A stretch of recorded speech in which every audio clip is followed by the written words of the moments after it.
Bismillahirrahmanirrahim. Assalamualaikum warahmatullahi wabarakatuh. Alhamdulillah. Alhamdulillahilladzi hadana lihada wa ma kunna linahtadiya laula an hadanallah. Asyhadu an la ilaha illallah wahdahu la syarikalah wa asyhadu anna Muhammadan abduhu wa rasuluhu amma ba'du. Pemirsa Darul Ilmi Indonesia, sebelumnya izinkan saya memperkenalkan diri. Nama saya Muhammad Fajar Asidik, asal Sukabumi. Saya adalah santri kelas 1 intensif Pesantren Modern Darul Ilmi Indonesia. Pada kesempatan ini, saya akan membahas sedikit mengenai hakikat penciptaan manusia. Allah telah berfirman dalam surat Az-Zariyat ayat 56. A'udzu billahi minasyaitonir rajim, wa ma khalaqtul jinna wal insa illa liya'budun. Dan aku tidak menciptakan jin dan manusia kecuali untuk beribadah kepadaku. Dari ayat tersebut sangat jelas Allah sebutkan hakikat diciptakannya jin dan manusia, yaitu tak lain dan tak bukan hanyalah untuk beribadah kepada Allah Subhanahu wa taala. Pertanyaannya adalah, apa yang dimaksud dengan ibadah? Bagaimana cara kita untuk selalu menjaga kualitas ibadah kita kepada Allah Subhanahu wa taala? Ibadah adalah penghambaan kita kepada Allah. Maka segala yang kita lakukan tidaklah boleh ada tujuan lain kecuali hanya untuk menggapai ridhonya. Lalu sebenarnya, apakah Allah butuh ibadah kita? Jawabannya adalah, kita butuh beribadah kepada Allah. Kita butuh menyembah Allah dengan sebenar-benar iman dan takwa. Kita butuh Allah.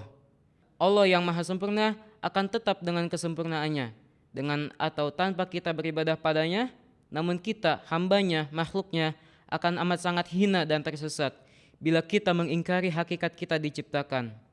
Keterbatasan kita sebagai makhluk seharusnya menjadikan kita semakin yakin untuk berpasrah diri, menyembah, menghamba, dan beribadah semaksimal mungkin pada Sang Khalik. Namun mirisnya, syaitan seringkali berhasil menghasut manusia untuk mengingkari keterbatasannya, hingga mengingkari Tuhannya. Manusia kerap mengedepankan hawa nafsunya dibanding akal sehat dan hati nuraninya. Pemirsa Darul Ilmi Indonesia, banyak hal di dunia ini yang tak mampu kita jawab. Banyak hal yang menunjukkan bahwa kita memang hanyalah makhluk yang amatlah terbatas, yang mestinya semakin membuat kita yakin untuk kembali kepada hakikat kita diciptakan. Lalu bagaimana cara kita untuk meningkatkan kualitas ibadah kita? Mulailah dengan menggali ilmu Allah, hikmah-hikmah yang Allah tampakkan pada kita, pada umat sebelum kita, bahkan Allah tunjukkan untuk masa yang akan datang.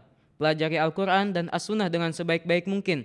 Jadikan pedoman hidup, tuntunan dalam tiap amal kita. Jadikan tiap yang kita pikirkan, ucapkan, lakukan bernilai ibadah. Bangun dan tidur kita ibadah, belajar kita ibadah, kerja kita ibadah, makan kita ibadah, segala hal yang kita lalui bernilai ibadah. Dengan syarat selalu diiringi zikrullah dan ilmu yang mengiringi amal kita.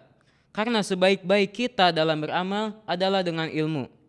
Agar kita dapat meningkatkan iman dan takwa kita pada Allah Subhanahu wa taala. Syaitan mengemas maksiat dengan keindahan yang semu, yang mungkin kita bisa larut di dalamnya. Namun, cobalah rasakan kebahagiaan yang tiada bandingannya, yang Allah janjikan bagi tiap hambanya yang bertakwa. Ujian dan cobaan pastilah ada, berat pasti, karena memang dunia adalah ujian keimanan. Orang beriman akan sibuk dengan keimanannya, dan orang yang kufur akan disibukkan dengan kemaksiatannya. Allah bizikrillahi tatmainnal qulub. Bukankah hanya dengan mengingat Allah hati akan menjadi tenang? Orang yang selalu berzikir akan merasakan ketenangan dalam hatinya serta kebahagiaan yang hakiki. Kebahagiaan bukan berarti kesenangan duniawi, namun hati dan pikiran yang tenang, tentram dan nyaman karena tak pernah lepas dari mengingatnya. Walaupun ujian Allah datang kepadanya, ia yakin Allah selalu bersamanya. Barakallahu li wa lakum wal afu minkum. Wassalamualaikum warahmatullahi wabarakatuh.